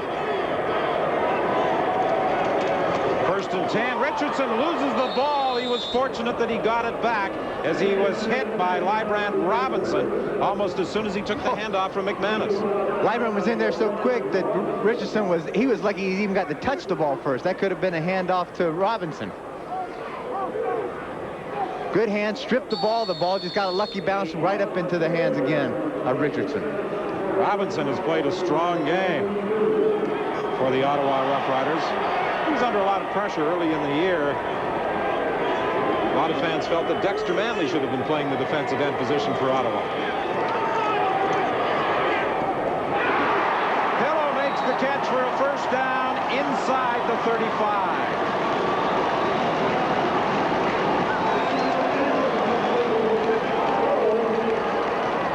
Pillow made a key reception on the Bombers' first touchdown drive. He comes up with another key catch off the pass from McManus.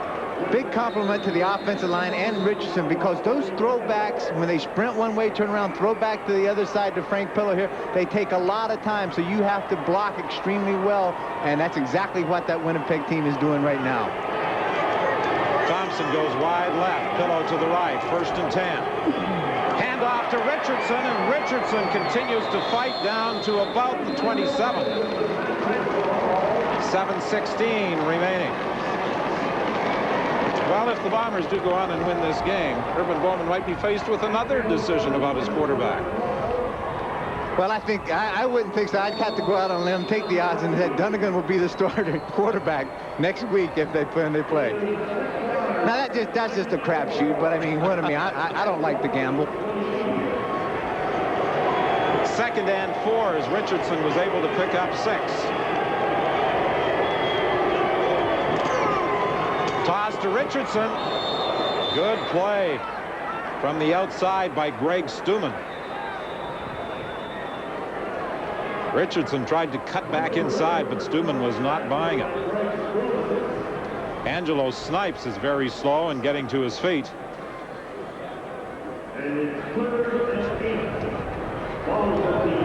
Third and 8, Winnipeg, with 6:36 remaining in the game.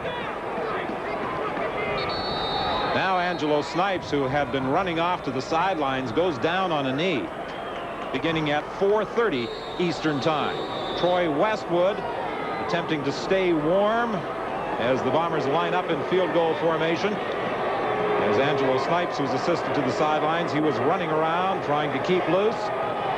If he's successful on this field goal, he will become the first player in Winnipeg history to go over 200 points, but the kick goes wide.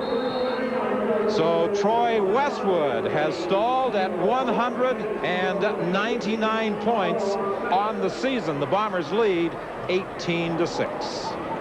Troy Westwood didn't break the 200-point barrier. He does establish a Winnipeg club record. Trivia time, Dan. Who occupies the 6th and 7th positions? Time's up. Time's up. Bernie Ruoff was number 8. Trevor Kenner, 2, 3, 4, 5, 6, and 7. Burgess throws deep for Stephan Jones, intercepted by Rod Hill.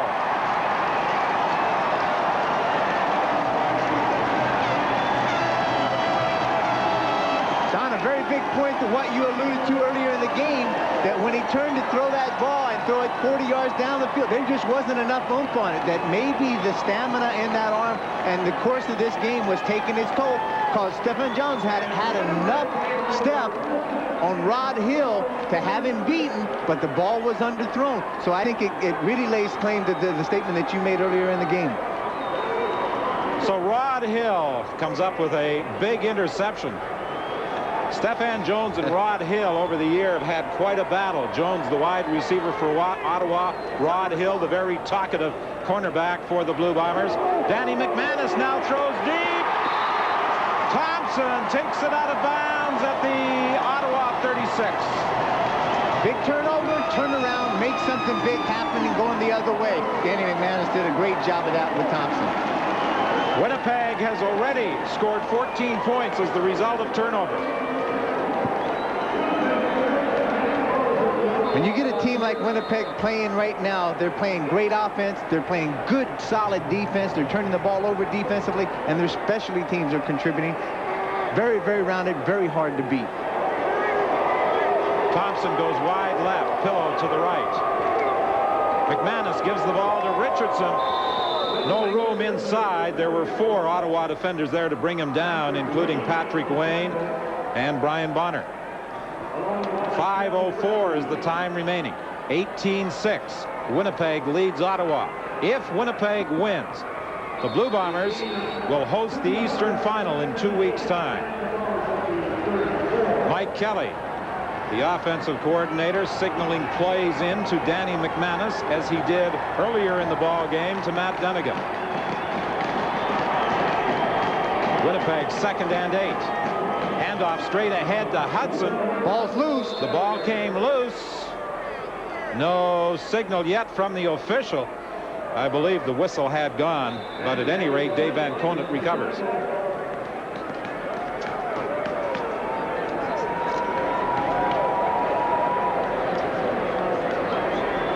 .427 remaining in the game.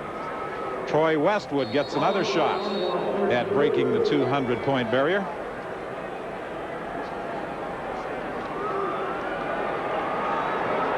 In Westwood's defense, the last field goal that he made, that the snap from center skipped back to Bob Cameron, who was able to put it up on the tee, but turned it sideways. Hopefully they get a better snap for this one. And this kick hits the crossbar.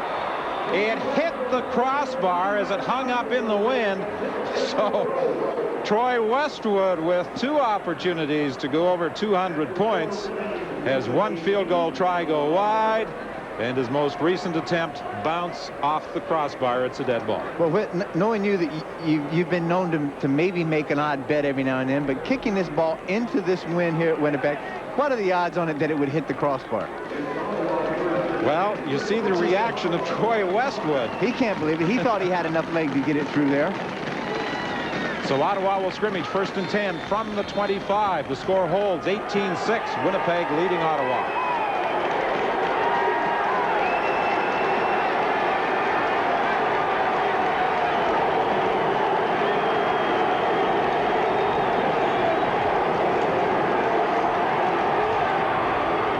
Incomplete, intended for Armstrong.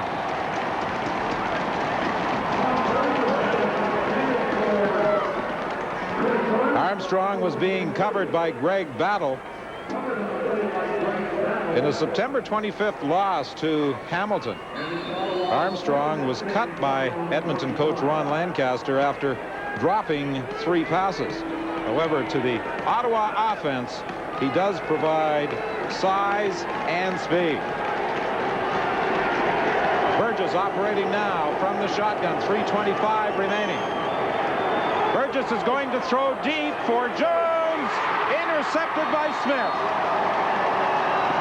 Burgess tried to go down the right side, was picked off by Rod Hill. He tries the left side, and Donald Smith takes the throw away from Stephan Jones. Well, I know I played defense my whole life, but so I don't know much about offense in a sense, but it looked like a situation that Ottawa today has not been running any type of intermediate route. They either run the ball or they're going deep with the ball.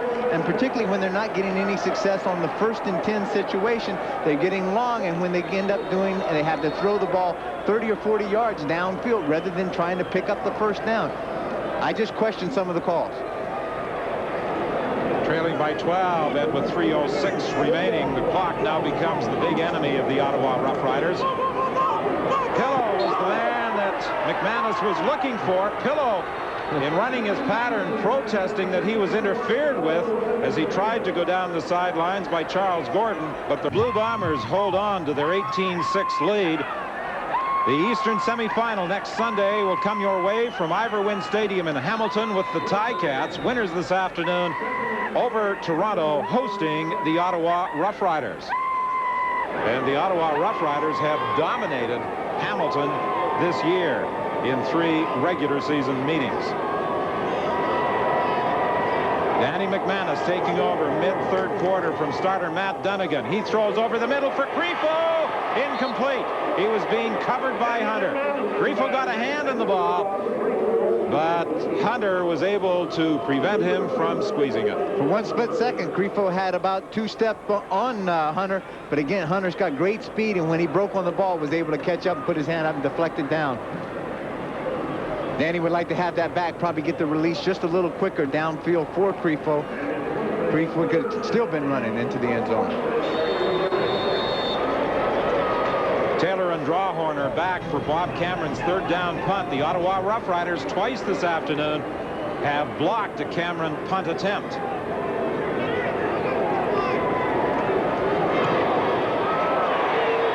kick hangs up there for Taylor. Penalty flag in the play. No yards almost certainly will be the call, as Steve Grant is there to make the tackle after a 35-yard punt. Scott? Okay, Don, let's pick up on the remaining nominees for the CFL Player Awards announced this week. It's Vic Stevenson of Saskatchewan against Ottawa's Rob Smith for Outstanding Offensive Lineman. Boy, were they upset in Winnipeg that Chris Walby wasn't named ahead of Rob Smith for Outstanding Offensive Lineman in the East, but that's the way it goes. On defense, it's Angelo Snipes of Ottawa against Edmonton's Willie Pless, and Snipes is the only double nominee in the CFL Player Awards this year. He's also the Outstanding Player nominee in the East. And for Rookie of the Year, it's Michael Richardson of the Bombers against Bruce Covington, the Big Tuna from Calgary. There's Rob Smith, the Eastern nominee, as the Outstanding Offensive Lineman. Inside handoff to Barnes. He's dropped for a loss by Paul Randolph. Inspired Winnipeg defense, and just flying around having fun, making tackle, hitting people. This is what they get paid to do. They're excited about it. 2:21 remaining. 2nd and 12, Ottawa. Burgess from the shotgun. He's got Climby open for a first down. Climby is bounced out of bounds by Smith. That takes the ball to the Winnipeg 42. 2:12 the time remaining. One of the few intermediate routes that I've seen Burgess run all day long. Don't write off the Ottawa Rough Riders yet. In the season opening game, they staged a late drive for a touchdown that forced overtime, and they beat the Toronto Argonauts in their first game of the year. 1st and 10 from the 42.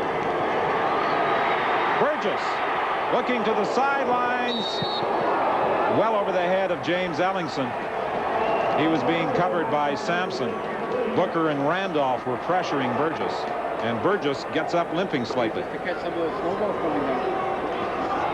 A tremendous defense that really puts a lot of pressure on you, but the one thing that they do is that they are controlled pressure. There you can see Randolph. He's under control. He's just not running trying to decapitate Burgess up there and running by him and allowing Burgess to get by. He comes up, breaks down, and then Booker comes and does the cleanup out. Although Tom Burgess might not agree, Coach Ron Smeltzer was saying Winnipeg's defense doesn't fly around as much as they once did. Intended for Jones, and Rod Hill broke it up. Do you think there's a bit of conversation going on involving those two, Stephan Jones and Rod Hill? I know there is from one side. There is a lot of jawing going on because they figured out they're going to see each other again, hopefully down the road one time. Rod Hill was involved in a bit of a punch-up, actually not punch-up, but a big argument at practice the other day with teammate James West. That's one of those kind of things that, like, whoever yells the loudest and the longest wins the argument. There's not going to be any blows thrown there.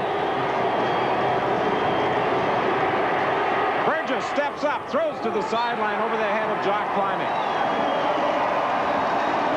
So the Winnipeg Blue Bombers, as the Ottawa Rough Riders fail to move the ball on 3rd down, take over 1st and 10 at their own 41.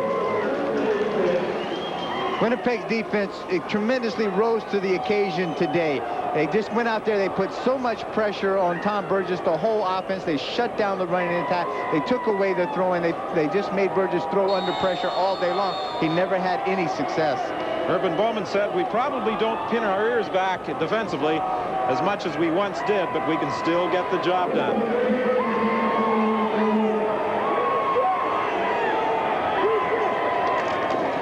Richardson And his main concern right now is hanging on to the football. Gain of about 5 for Richardson. Well, in his defense, too, Urban Bowman also said that with the game up here, the quickness of some of these players and the quickness of the handoffs and everything, things were happening so much faster, and he was getting hit a lot quicker than he normally was used to when he was carrying the ball in the States. So therefore, they tried to write off that some of the fumbles were caused to that. And to his credit, he has not been fumbling that much in the past 4 games. Richardson, 81 rushing yards so far today. And he'll get just a couple of tough yards to the 50 with 1:27 remaining before being stopped by Hunter. Richardson at Louisiana Tech was a sure-handed ball carrier. He only fumbled 3 times during his career there, but he said his initial problems in the CFL were concentration. Things were happening so fast around him. Richardson out of the same school as Matt Dunnigan down there in Tech, where Matt Dunnigan broke all of Terry Bradshaw's record, the famed quarterback with the Pittsburgh Steelers. Taylor and Drawhorn await Bob Cameron's 3rd down punt.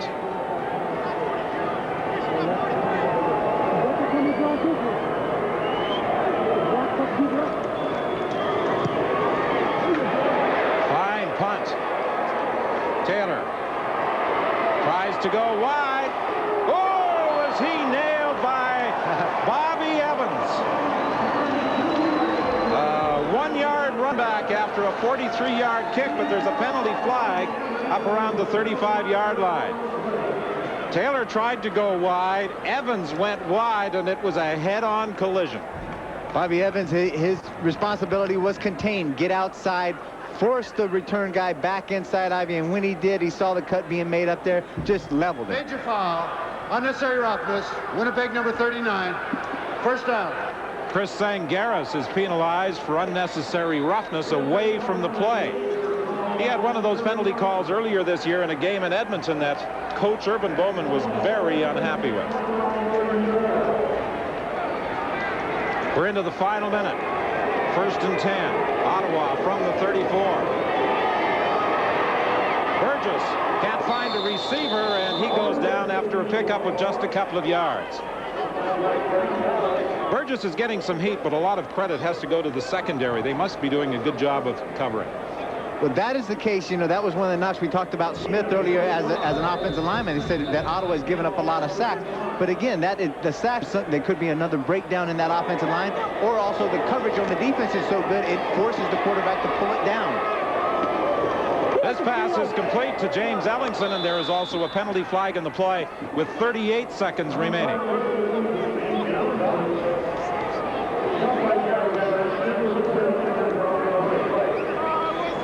The holding call is assessed against Winnipeg. 38 seconds remaining, 18-6. The Winnipeg Blue Bombers lead. It was in a preseason game against the Ottawa Rough Riders that Urban Bowman was named interim head coach. See if they get... Winnipeg number 30, 1st down.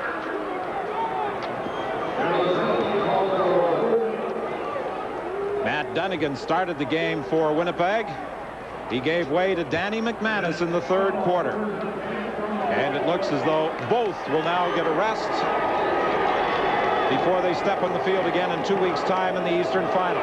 Snap from center, mishandled by Burgess. The ball comes loose. Winnipeg's got it, and that will do it.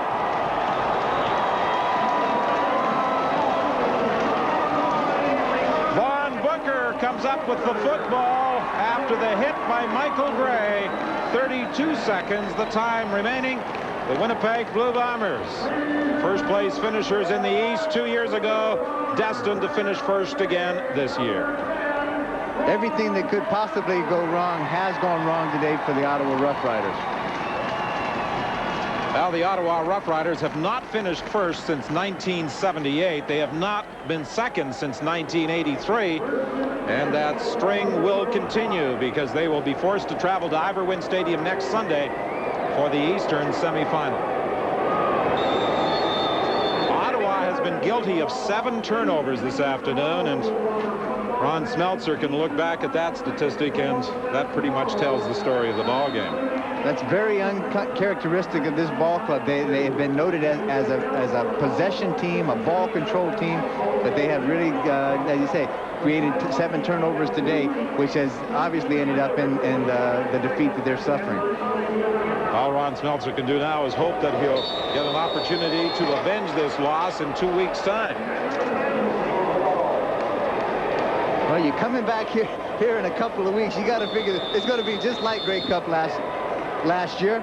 It's going to be, about 85 degrees. You live here, don't you, Whit? Yeah, if it gets that cold again, we'll have to buy an overcoat. Well, may have to see if we can schedule a golf game for that day or something. And this will be the final play of the ball game as Danny McManus takes the knee. The Winnipeg Blue Bombers defeat the Ottawa Rough Riders 18-6, a 5th consecutive victory for Urban Bowman's team. And Winnipeg will now get a 2-week rest before hosting the Eastern Final against either Ottawa or Hamilton. Very well-deserved victory today. In all facets of the game, they came out ahead. Big thing is Matt Dunnigan came out there, had success early in the game, got some confidence. The team rose to the occasion offensively and defensively behind Matt Dunnigan. And also then when McManus comes in, you've got a great 1-2 punch right now that Urban Bowman has got to feel very, very comfortable waiting. And now you got 2 weeks to rest. The Winnipeg Blue Bombers on their home field have been very tough over the past 5 years. Their record now 33-12 at home as Matt Dunnigan heads off to the Winnipeg dressing room. And I'm not sure whether Dunnigan may be nursing an injury or whether he's just heading off and being helped off amidst the crowd here at Winnipeg Stadium. 18-6 the final score.